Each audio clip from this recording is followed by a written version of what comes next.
getting late. I'm making my way over to my favorite place. I gotta get my body moving, shake the stress away. Hola, mira, os voy a presentar la colección Oakley.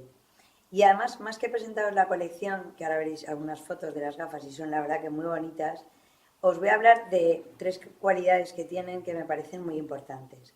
La primera, la lente que tienen estas gafas presenta una gran resistencia al impacto.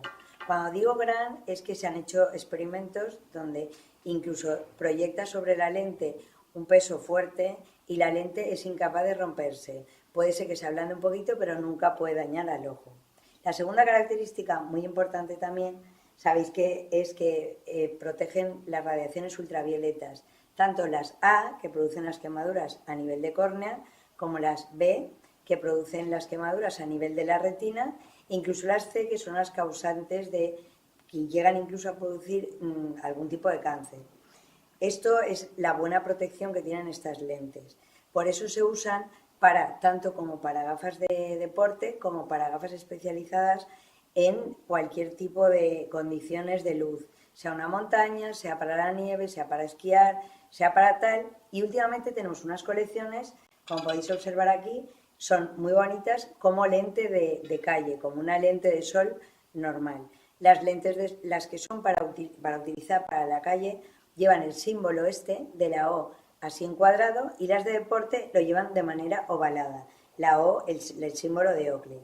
Y luego, en cuanto a la forma de cómo pueden ser las lentes, tenemos 4 tipos. Las podemos pedir con la lente normal, es una lente que tiene distintos colores, puede ser el gris, el marrón, este tono de color, o puede ser con los espejos que se llaman iridium, que tienen distintos tonos de color, en azul, en lila, etcétera.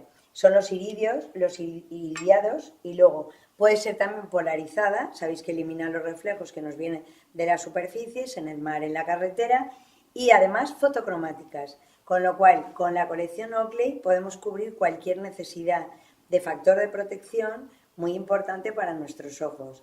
Pensar que los factores de protección van del 1, 2, 3 y 4, todas las gafas de Oakley tienen el factor de protección 3, incluso algunos, cuando les damos el polarizado o el fotocromático, pueden ser capaces de protegernos hasta de nivel 4. Os invitamos a nuestra óptica que vengáis a probároslas, aparte que son muy bonitas, son muy buena gafas.